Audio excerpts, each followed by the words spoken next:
R এই মুহূৰ্তত অসমৰ প্ৰত্যেকগৰাকী জনসাধাৰণলৈ দিবলৈ ওলাইছো ডাঙৰ খবৰ। আজি হৈছে 31 জানুৱাৰী। আজি অসমৰ লাখ লাখ দুখীয়াসকললৈ কেইখনমান চৰকাৰী আঁচনি লৈ দিবলৈ ওলাইছো ডাঙৰ খবৰ।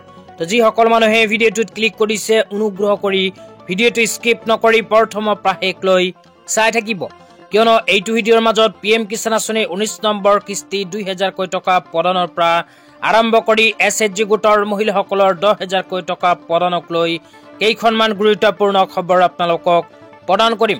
অনুগ্ৰহ কৰি ভিডিঅ'টো স্কিপ নকৰি প্ৰথমৰ পৰা শেষ লৈ চাই থাকিব। লগতে মোৰ চেনেলত নতুন হলে প্লিজ চেনেলটো সাবস্ক্ৰাইব কৰি মোৰ লগত থাকিব।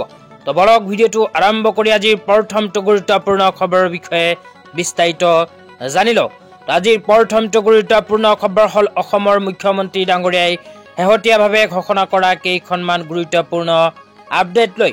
তো আপোনালোকে মোবাইল স্ক্ৰীনত চাব পাৰিছে এনেকুৱা এখন আপডেট ইতিমধ্যে আমাৰ হাতত আহি পৰিছে। তো ইয়াতে কি লিখা আছে বিতংভাৱে আপোনালোকক জনাই আছো। অনুগ্ৰহ কৰি ভিডিঅ'টো স্কিপ নকৰি প্ৰথমৰ পৰা শেষ লৈ চাই থাকিব। তো ইয়াতে কি লিখা আছে পঢ়ি আপোনালোকক শুনাই দিছো। ইয়াতে লিখা আছে মহানগৰ উন্নয়ন ডিব্ৰুগড়ত হ'ব অসমৰ দ্বিতীয় ৰাজধানী, নিৰ্মাণ কৰা হ'ব বিধানসভা চৌহদ। 2 নম্বৰত কোৱা হৈছে তেজপুৰ হ'ব সাংস্কৃতিক ৰাজধানী, থাকিব এক ৰাজভৱন। 3 নম্বৰত কোৱা হৈছে শিলচৰত হ'ব মিনি সচিবালয় আৰু মুখ্য সচিবালয়ৰ কাৰ্যালয়। তো তাৰ পিছত কোৱা হৈছে চৰকাৰী বিষয়াসকলৰ বাবে ভাল খবৰ। অসমৰ মুখ্যমন্ত্ৰী ডাঙৰীয়াই শেহতীয়াভাৱে চৰকাৰী বিষয়া কৰ্মচাৰীসকলৰ বাবে এখন গুৰুত্বপূৰ্ণ ঘোষণা কৰিছে। তো কি ঘোষণা কৰিছে হে আপোনালোকক এতিয়া বিতংভাৱে জনাই দিছো। তো ইয়াতে লিখা আছে নতুন পেঞ্চন আঁচনিৰ সামৰণি 1 এপ্ৰিল 2025 পৰা প্ৰযোজ্য হ'ব একত্ৰিত পেঞ্চন আঁচনি। 2005 চনৰ আগতে নিযুক্তি প্ৰক্ৰিয়া আৰম্ভ হোৱা ৰাজ্যিক কৰ্মচাৰীৰ বাবে পুৰণি পেঞ্চন আঁচনি। তো ইয়াতে কোৱা অনুযায়ী নতুন পেঞ্চন আঁচনিৰ সামৰণি 1 এপ্ৰিল 2025 তাৰিখৰ পৰা হ'ব। তাৰ পিছত আৰম্ভ হ'ব একত্ৰিত পেঞ্চন আঁচনি। এইখন পেঞ্চন আঁচনিৰ জৰিয়তে যিসকল মানুহৰ নিযুক্তি প্ৰক্ৰিয়াৰ কাম 2005 চনৰ পূৰ্বে চলিছিল কিন্তু নিযুক্তি 2005 চনৰ পিছত লাভ কৰিছে, সেইসকলক একত্ৰিত পেঞ্চন আঁচনিত সামৰি ল'ব অসম চৰকাৰে। তাৰ পিছত কৈছে অন্যান্য ঘোষণাসমূহ ষ্টাৰ্টআপৰ এটা বিভাগ স্থাপন কৰা হ'ব।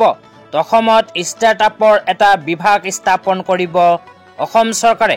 2 নম্বৰত কৈছে কিতাপৰ বৰ্ষত ৰাজ্যিক কৰ্মচাৰী কিতাপ ক্ৰয় কৰিবলৈ মাহে 1,000 টকাকৈ লাভ কৰিব। তাৰ পিছত 3 নম্বৰত কৈছে 25,000 নামঘৰৰ বাবে 3 লাখ টকাকৈ আৰ্থিক সাহায্য প্ৰদান কৰিব অসম চৰকাৰে।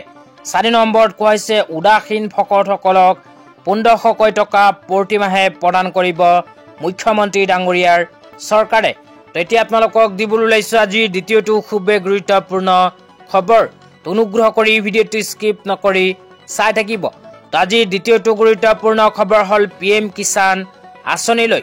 তো যিসকল কৃষকৰ নাম PM কিষাণ আঁচনিত অন্তৰ্ভুক্ত হৈ আছে সেইসকল কৃষকে PM কিষাণ আঁচনিৰ 19 নম্বৰ কিস্তি 2000 টকা কেতিয়া লাভ কৰিব এই বিষয়ত এখন গুৰুত্বপূৰ্ণ আপডেট আপোনালোকক প্ৰদান কৰিম। অনুগ্ৰহ কৰি ভিডিঅ'টো স্কিপ নকৰি প্ৰথমৰ পৰা শেষ লৈ চাই থাকিব। তো PM কিষাণ আঁচনিৰ টকা প্ৰদানক লৈ এনেকুৱা এখন আপডেট ইতিমধ্যে আমাৰ হাতত আহি পৰিছে। তো ইয়াতে কি লিখা আছে পঢ়ি শুনাই দিছো। তো ইয়াতে লিখা আছে 19 instalment set to be released on February 24। তাৰ পিছত লিখা আছে the 19 installment will be transferred to farmers account on February 24, 2025. Prime Minister Narendra Modi during his visit to Bihar on that day will officially release the fund. The sum of raised 2,000 will be credited to eligible farmer account starting on that date, as confirmed by Union Agriculture Minister Shivraj Singh Chauhan. তো ইয়াতে কোৱা অনুযায়ী যিসকল কৃষকৰ নাম PM Kisan আঁচনিত অন্তৰ্ভুক্ত হৈ আছে সেইসকল কৃষকে অহা ফেব্ৰুৱাৰীৰ 24 তাৰিখে নিজৰ বেংক একাউণ্টত লাভ কৰিব PM কিষাণ আঁচনিৰ 19 নম্বৰ কিস্তিৰ 2000 টকা। তো ভাৰতৰ মাননীয় প্ৰধানমন্ত্ৰী ডাঙৰীয়াই অহা ফেব্ৰুৱাৰীৰ 24 তাৰিখে বিহাৰত ভিজিট কৰিব। তো বিহাৰত ভিজিট কৰাৰ দিনাখনেই PM কিষাণ আঁচনিৰ হিতাধিকাৰীসকলক PM কিষাণ আঁচনিৰ 19 নম্বৰ কিস্তি 2000 কোটি টকা প্ৰদান কৰিব বুলি ইয়াতে উল্লেখ কৰা হৈছে। তো এই কথা স্পষ্টীকৰণ প্ৰদান কৰিছে মাননীয় union agriculture minister Shivraj Singh Chouhan ডাঙৰীয়াই। তো ইয়াতে কিন্তু আপোনালোকে স্পষ্টভাৱে শুনিব পাৰিলে। তো PM কিষাণ আঁচনিৰ হিতাধিকাৰীসকলে অহা ফেব্ৰুৱাৰী মাহৰ 24 তাৰিখে নিজৰ বেংক একাউণ্টত লাভ কৰিব PM কিষাণ আঁচনিৰ 19 নম্বৰ কিস্তি 2000 কোটি টকা। তেতিয়া আপোনালোকক দিবলৈ ওলাইছো আজিৰ তৃতীয়টো খুবেই গুৰুত্বপূৰ্ণ খবৰ। আজিৰ তৃতীয়টো গুৰুত্বপূৰ্ণ খবৰ হ'ল অসম চৰকাৰৰ কেবিনেট বৈঠক লৈ। তো আপোনালোকে মোবাইল স্ক্ৰীনত চাব পাৰিছে এনেকৈ এখন আপডেট ইতিমধ্যে আমাৰ হাতত আহি পৰিছে। তো ইয়াতে লিখা আছে দুৰ্নীতিৰ বিৰুদ্ধে কঠোৰ ডক্টৰ হিমন্ত বিশ্ব শৰ্মা নেতৃত্বাধীন অসম চৰকাৰ। অবৈধভাৱে অৰুণোদয়ৰ সুবিধা লোৱাৰ বাবে 683 গৰাকী চৰকাৰী কৰ্মচাৰীৰ বিৰুদ্ধে বিভাগীয় তদন্ত আৰম্ভ কৰা আৰু কাৰণ দৰ্শোৱা জাননী জাৰি কৰাত অনুমোদন কেবিনেটৰ। অসম চৰকাৰে কেইদিনমান আগত অৰুণোদয় আঁচনিলৈ কেবিনেট বৈঠকত এনেকৈ এখন সিদ্ধান্ত গ্ৰহণ কৰিছিল। যেতিয়া অৰুণোদয় 3.0 আঁচনিৰ আবেদন প্ৰক্ৰিয়া অসম চৰকাৰে আৰম্ভ কৰিছিল তেতিয়া অসমৰ 683 গৰাকী চৰকাৰী কৰ্মচাৰীৰ নাম অৰুণোদয় আঁচনিত অন্তৰ্ভুক্ত হৈ আছিল বুলি অসম চৰকাৰে তথ্য লাভ কৰিছিল। তো যিসকল কৰ্মচাৰীৰ নাম অৰুণোদয় আঁচনিত অন্তৰ্ভুক্ত হৈ আছে সেইসকলৰ বিৰুদ্ধে অসম চৰকাৰে বিভাগীয় তদন্ত আৰম্ভ কৰাৰ নিৰ্দেশ প্ৰদান কৰিছে। তো সেইসকল কৰ্মচাৰী পৰিব ডাঙৰ বিপদত। তেতিয়া আপোনালোকক দিবলৈ ওলাইছো আজি চতুৰ্থটো খুবেই গুৰুত্বপূৰ্ণ খবৰ। আজি চতুৰ্থটো গুৰুত্বপূৰ্ণ খবৰ হ'ল SHG গোটৰ মহিলাসকলৰ বাবে। তো আপোনালোকে মোবাইল স্ক্ৰীনত চাব পাৰিছে অসম চৰকাৰে কেইদিনমান আগত SHG গোটৰ মহিলাসকলৰ বাবে এনেকৈ এখন আপডেট প্ৰদান কৰিছে। তো ইয়াতে লিখা আছে today honourable chief minister doctor Himanta Biswa Sarma presided a video' conference with all the district commissioners on chief minister মহিলা উদ্যমিতা অভিযান।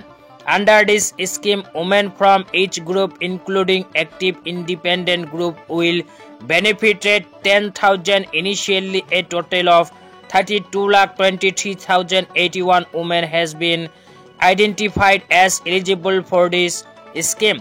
Honorable Chief Minister directed the district commissioner to complete the process after its distribution soon. তো ইয়াতে কোৱা অনুযায়ী যিসকল SHG গোটৰ মহিলাসকলে 10,000 কোটি টকা পোৱাৰ বাবে মুখ্যমন্ত্ৰী মহিলা উদ্যমিতা অভিযান আঁচনিত আবেদন কৰিছিল সেইসকল আত্মসহায়ক গোটৰ মহিলাসকলৰ ভেৰিফিকেশ্যনৰ কাম ইতিমধ্যে শেষ হৈছে। অসম চৰকাৰে ইতিমধ্যে আত্মসহায়ক গোটৰ মহিলাসকলৰ ভেৰিফিকেশ্যনৰ কাম সম্পূৰ্ণ কৰিছে।